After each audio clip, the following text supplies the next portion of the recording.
സാന്ദർഭികമായി ഒരു കാര്യം കൂടി ഞാൻ നിങ്ങളോട് ഉണർത്തട്ടെ. രോഗിയായാൽ ചികിത്സിക്കണം, അല്ല എന്നല്ല, ഹോസ്പിറ്റലിൽ പോകണം. എന്നാൽ അതിനേക്കാളൊക്കെ ശിഫ നൽകുന്ന ഒരു ആയുധമുണ്ട്. അത് സ്വതക്കയാണ്, അത് സ്വതക്കയാണ്. ഇത് വെറുതെ എന്ന് പറയുകയല്ല, അനുഭവത്തിന്റെ വെളിച്ചത്തിലാണ് ഞാൻ പറഞ്ഞു തരുന്നത്. ഹോസ്പിറ്റലിൽ പോയി 10,000-ങ്ങളും ലക്ഷങ്ങളും മുടക്കുമ്പോ ഒരു 10,000 ഒരു യതീം ഖാനയിലേക്ക് അല്ലെങ്കിൽ ഏതെങ്കിലും ദീനീ സ്ഥാപനങ്ങളിലേക്ക് നാട്ടുകാരെ അറിയിച്ചിട്ടല്ല, രഹസ്യമായി കൊടുത്തുകൊണ്ട് പടച്ച റബ്ബിനോട് കണ്ണുരുകി ദുആ ചെയ്തേക്ക്. അല്ലാഹു ആ രോഗത്തെ എത്രയും പെട്ടെന്ന് ശിഫ നൽകുമെന്ന് ഇത് ഞാനല്ല പറയുന്നത്, ഇത് പരിശുദ്ധ റസൂലുള്ളാഹ് ഹബീബിന്റെ വാക്കാണ്. നിങ്ങൾ പരീക്ഷിച്ചു നോക്കാം. ചാലഞ്ച്, ഒരു കുഴപ്പമില്ല, ഒരു വെല്ലുവിളിയായിട്ട് എടുത്തോളൂ. എന്നിട്ട് നിങ്ങൾ പരീക്ഷിച്ചു നോക്കൂ. രോഗം വരുമ്പോഴേക്കും പോവാണ് ഹോസ്പിറ്റലിലേക്ക്, പോവണം, പോവണ്ട എന്നല്ല. പക്ഷേ ആ ഒരു ലക്ഷങ്ങൾ ചെലവഴിക്കുമ്പോ ഒരു 5,000 ഒരു 10,000 ദീനിന്റെ ഭാഗത്തേക്ക് ആത്മാർത്ഥ ഹൃദയം കൊണ്ട് നാട്ടുകാരെ അറിയിക്കാതെ ഇഖ്ലാസോടെ കൊടുത്തു നോക്ക്. അല്ലാഹു ശിഫ തരും, ഉറപ്പാണ്. അല്ലാഹു ശിഫ തരും. ഇത് ഞാനല്ല പറഞ്ഞത്. നിങ്ങൾക്ക് രോഗം വന്നാൽ, നിങ്ങൾക്ക് മാരകമായ അസുഖങ്ങൾ പിടിപെട്ടാൽ, സ്വതക്ക നൽകിക്കൊണ്ട് രോഗികളെ ചികിത്സിക്കണമെന്ന് പരിശുദ്ധ റസൂലുള്ളാഹ് സല്ലല്ലാഹു അലൈഹി വസല്ലം. ഞാൻ ഓർത്തു പോവുകയാണ്, ഞാൻ സാന്ദർഭികമായി പറയട്ടെ, ഓർത്തു പോവുകയാണ് ഒരു അനുഭവം. ഗൾഫുകാരനായ, ഗൾഫിൽ ജീവിക്കുന്ന പ്രവാസികളായ ഒരു ഭാര്യയുടെയും ഒരു ഭർത്താവിന്റെയും കഥ ഒരു പത്രത്തിന്റെ കോളങ്ങളിൽ ഞാൻ വായിച്ചത് നിങ്ങളോട് ഞാൻ ഷെയർ ചെയ്യുകയാണ്. ഇവിടെ പിരിവൊന്നുമില്ല, പിരിവിന് വേണ്ടി പറയുകയുമല്ല. പിരിവ് നിങ്ങളുടെ മനസ്സിന്റെ താല്പര്യം കൊണ്ട്, മനസ്സറിഞ്ഞുകൊണ്ട് കൊടുക്കണം. എന്നാലേ അല്ലാഹു പ്രീതി തരികയുള്ളൂ, അല്ലാഹു പ്രതിഫലം തരികയുള്ളൂ. 4 ആളുകൾ കാണാൻ വേണ്ടി ആൾക്കൂട്ടത്തിന്റെ മുന്നിൽ നിന്ന് 10,000-ങ്ങളും ലക്ഷങ്ങളും ഞാൻ തരാമെന്ന് പറഞ്ഞ് ആളുകളുടെ മുമ്പിൽ ആളാവാൻ വേണ്ടി കൊടുത്താൽ അതുകൊണ്ട് അല്ലാഹുവിന്റെ അടുത്ത് നിന്ന് ശിക്ഷയല്ലാതെ നന്മ ഒരിക്കലും നിങ്ങൾക്ക് കിട്ടുമെന്ന് പ്രതീക്ഷിക്കണ്ടേ വേണ്ട. നിങ്ങൾ കൊടുക്കണം. അല്ലാഹുവിന്റെ പ്രീതി പ്രതീക്ഷിച്ചുകൊണ്ട് കൊടുത്താൽ അല്ലാഹു പ്രതിഫലം തരുമെന്ന കാര്യത്തിൽ സംശയമേ ഇല്ല. പ്രവാസികളായ ഒരു ഭാര്യയുടെയും ഒരു ഭർത്താവിന്റെയും കഥ ഞാൻ ചുരുക്കിക്കൊണ്ട് വിവരിക്കുകയാണ്. നിങ്ങൾക്കറിയുമോ, ഹോസ്പിറ്റലിലേക്ക് ചെന്ന് ആ ഒരു പ്രവാസിയായ ഭർത്താവും ഭാര്യയും വീട്ടിലേക്ക് മടങ്ങുകയാ. ഡോക്ടർ പറഞ്ഞു തന്റെ ഭർത്താവിനോട്, നിങ്ങളുടെ ഭാര്യ മരിക്കാൻ പോവുകയാണ്, ഇനിയൊരു പ്രതീക്ഷയില്ല. തന്റെ കണ്ണിലുണ്ണിയായ, തനിക്ക് വേണ്ടി എല്ലാം ചെയ്തു തരുന്ന, തന്റെ സ്നേഹത്തിന്റെ പ്രതീകമായ എന്റെ ഭാര്യ മരിക്കാൻ പോവുകയാണ്. ഏത് ചികിത്സ നടത്തിയാലും നിങ്ങൾക്ക് ശിഫയില്ല.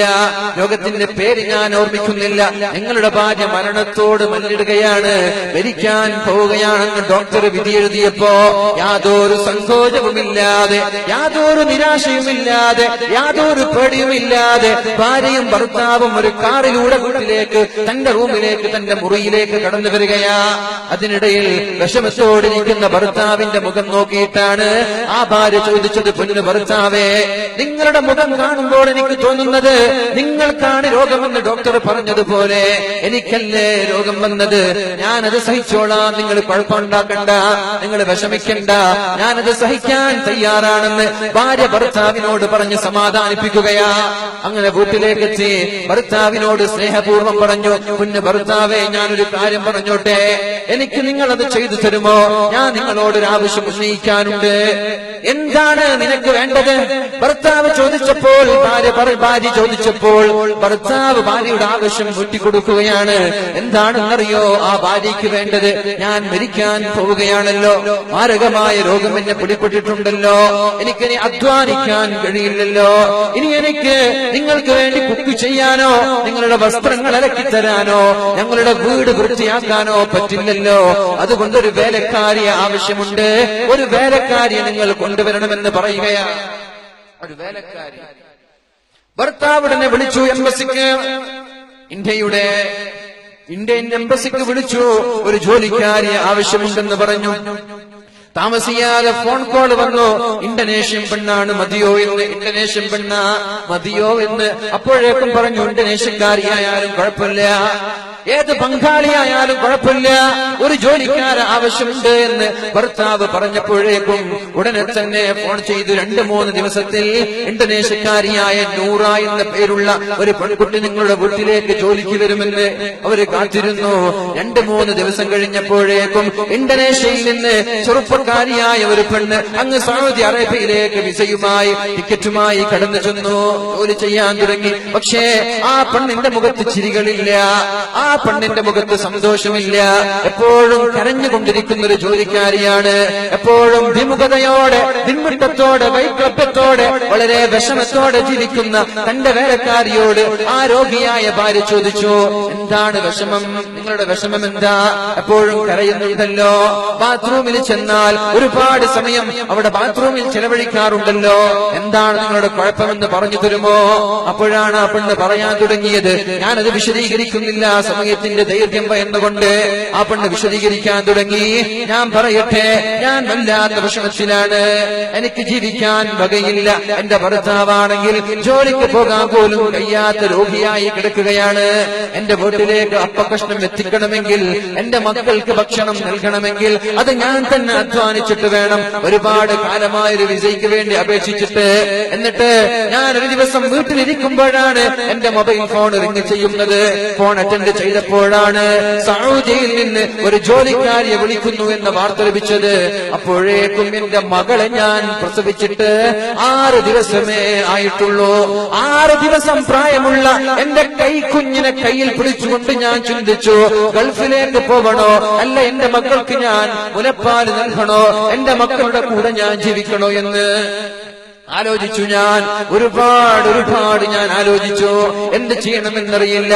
ഇവിടെ മക്കൾക്ക് മുലപ്പാൽ നൽകി ഇവിടെ താമസിച്ചാൽ ആരാണ് ഭക്ഷണം നൽകുന്നത്? ആരാണ് വസ്ത്രം വാങ്ങാനുള്ള ചെലവ് തരുന്നത്? ആരാണ് വീടിന്റെ ചെലവുകൾ ഏറ്റെടുക്കുന്നത്? അതുകൊണ്ട് ഒന്നും തീരുമാനിക്കാതെ എന്റെ 6 ദിവസം പ്രായമുള്ള കൈക്കുഞ്ഞിനെ ഞാൻ വീട്ടിൽ ഉപേക്ഷിച്ചുകൊണ്ട് നേരെ വന്നതാണ് സൗദിയിലേക്ക്. എനിക്ക് എന്റെ മകളെ കാണണമെന്നുണ്ട്. എന്റെ മകൾക്ക് മുലപ്പാൽ നൽകണമല്ലോ. മുലപ്പാല് നൽകാൻ മകളില്ലാതെ എന്റെ സ്ഥലങ്ങളിൽ പാല് നിറഞ്ഞു നിൽക്കുകയാ, എന്റെ മാരടങ്ങളിൽ പാല് നിറഞ്ഞു നിൽക്കുകയാ. അതൊഴിവാക്കാനാണ് ബാത്റൂമിൽ ഞാൻ ഒരുപാട് സമയം ചെലവഴിക്കുന്നത്. ആ മകളെ ഓർക്കുമ്പോ എന്റെ കണ്ണിൽ നിന്ന് കണ്ണുനീര് വരികയാ. എന്റെ കണ്ണിൽ നിന്ന് കണ്ണുനീര് വരുമ്പോ എനിക്ക് സഹിക്കാൻ പറ്റുന്നില്ല. പക്ഷേ ജീവിക്കണമല്ലോ, ജീവിക്കാൻ ഇതല്ലാത്ത വേറെ വഴിയില്ലല്ലോ. അതുകൊണ്ട് രണ്ടും കൽപ്പിച്ചിട്ടാണ് ഞാൻ ഇങ്ങോട്ട് വന്നത്. രോഗിയായി മരിക്കാൻ കിടക്കുന്ന ഭാര്യയ്ക്ക് ഈ വാർത്ത കേട്ടപ്പോഴേക്കും വിഷമം വന്നു. എന്ത് ചെയ്യാനാ, ഈ പെണ്ണും മരിക്കാൻ കിടക്കുകയാണല്ലോ. എന്നാൽ വേലക്കാരി അതിനേക്കാളും വലിയ പ്രയാസങ്ങൾ സഹിക്കുന്നുണ്ടല്ലോ. ഒന്നും ചിന്തിക്കാതെ, രണ്ടാമതൊരു തീരുമാനമെടുക്കാതെ ആ രോഗിയായി മരണത്തോട് മല്ലിട്ടുകൊണ്ടിരിക്കുന്ന ഭാര്യ പറഞ്ഞു, ഞാൻ നിന്റെ നാട്ടിലേക്ക് പറഞ്ഞേക്കുകയാണ്. 2 വർഷം കഴിഞ്ഞ് നീ തിരിച്ചു വന്നാൽ മതി. 6 ദിവസം പ്രായമുള്ള ആ ഒരു കൈക്കുഞ്ഞിനെ മാറോട് ചേർത്തുകൊണ്ട് മുലപ്പാൽ നൽകി 2 വർഷം കഴിഞ്ഞിട്ട് തിരിച്ചു വന്നാൽ മതി. നിനക്ക് വേണ്ടുന്ന 2 വർഷത്തെ വെക്കേഷൻ സാലറി ഞാൻ തരാം. 1 മാസമല്ല, 2 മാസമല്ല, 2 വർഷത്തേക്കുള്ള വെക്കേഷൻ സാലറി ഞാൻ തരാം. നീ പോയിക്കോ, ധൈര്യമായി പോയിക്കോ എന്ന് പറഞ്ഞ ഭർത്താവിനോട് പറഞ്ഞപ്പോഴാ ഭർത്താവ് ദേഷ്യപ്പെട്ടത്. എന്താണ് നീ ചെയ്യുന്നത്? ഇങ്ങനെയൊക്കെ ചെയ്താൽ നിനക്ക് ജോലി ചെയ്യാൻ പറ്റോ? നിനക്കിവിടെ വീടിന്റെ കാര്യങ്ങൾ ചെയ്യാൻ പറ്റോ? നീ രോഗിയല്ലേ, നിന്നോട് മരണമുണ്ട് എന്നല്ലേ ഡോക്ടർ സൂചിപ്പിച്ചത്? പെണ്ണ് പറഞ്ഞു, കുഴപ്പമില്ല, മരിക്കുന്നെങ്കിൽ ഞാൻ മരിച്ചോട്ടെ. പക്ഷേ എന്റെ ജോലിക്കാര് അവൾ പോയി ആ കൈക്കുഞ്ഞിന് പാല് നൽകണം. 2 വർഷം കഴിഞ്ഞിട്ടേ തിരിച്ചു വരാൻ പാടുള്ളൂ. ഭർത്താവിന്റെയും ഭാര്യയുടെയും ഏകോപിച്ച അഭിപ്രായത്തിൽ ടിക്കറ്റ് പോലും വാങ്ങിച്ചു കൊടുത്തുകൊണ്ട് 2 വർഷക്കാലത്തേക്കുള്ള എല്ലാ സാലറിയും നൽകിക്കൊണ്ട് ആ ഒരു ജോലിക്കാരിയെ, നൂറ എന്ന് പറയുന്ന ജോലിക്കാരിയെ ഇന്തോനേഷ്യയിലേക്ക് തിരിച്ചയച്ചു. എന്നിട്ട് ഒരുപാട് കാലം 2 പേരും തട്ടിമുട്ടി ജീവിക്കാൻ തുടങ്ങി.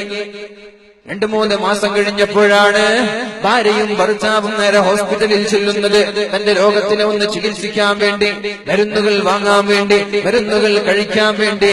അങ്ങനെ പോയപ്പോഴാണ് ഡോക്ടർ ഡയഗ്നോസ് ചെയ്യുന്നത്, ഡോക്ടർ പരിശോധിക്കുന്നത്. മാഷാ അല്ലാഹ്, ആരാണ് നിങ്ങളുടെ രോഗം ചികിത്സിച്ചത്? ആരാണ് സർജറി നടത്തിയത്? ഏത് മരുന്നാണ് കഴിച്ചത്? ഏത് ഹോസ്പിറ്റലിലാണ് പോയത്? അപ്പോഴാണ് പെണ്ണ് പറഞ്ഞത്, സുബ്ഹാനല്ലാഹ്, ഞാനൊരു ഹോസ്പിറ്റലിലും പോയിട്ടില്ല. ഇത് നുണയല്ല ഞാൻ പറയുന്നത്, ഇത് പിരിവിന്റെ കേസല്ല, ഇത് പത്രങ്ങളുടെ താളങ്ങളിൽ അതിന്റെ താളുകളിൽ വായിച്ച വാർത്തയാണ് ഞാൻ നിങ്ങളോട് ഷെയർ ചെയ്യുന്നത്. എന്തിനെന്നറിയോ?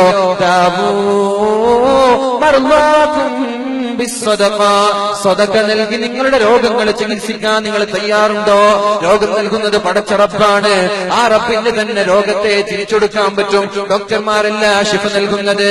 അല്ലാഹുവിന്റെ ഹബീബായ മഹാനായ മൂസാ നബി അലൈഹിസ്സലാം അല്ലാഹുവിനോട് ചോദിച്ചതും അത് തന്നെയല്ലേ? ഈ ഡോക്ടർമാർ എന്താണ് ചെയ്യുന്നത്? നീയല്ലേ ശിഫ നൽകുന്നത്? അല്ലാഹു പറഞ്ഞു, അവർ ജീവിക്കാൻ വേണ്ടി തൊഴിലെടുക്കുകയാ, അവരല്ല ശിഫ നൽകുന്നത്. അവർക്ക് ജീവിക്കണ്ടേ? അവർക്ക് ഭാര്യമാരില്ലേ? അവർക്ക് മക്കളില്ലേ? അവർക്ക് ഭീമാകാരമായ ലക്ഷൂറിയസ് വാഹനങ്ങളിലൂടെ സഞ്ചരിക്കണ്ടേ?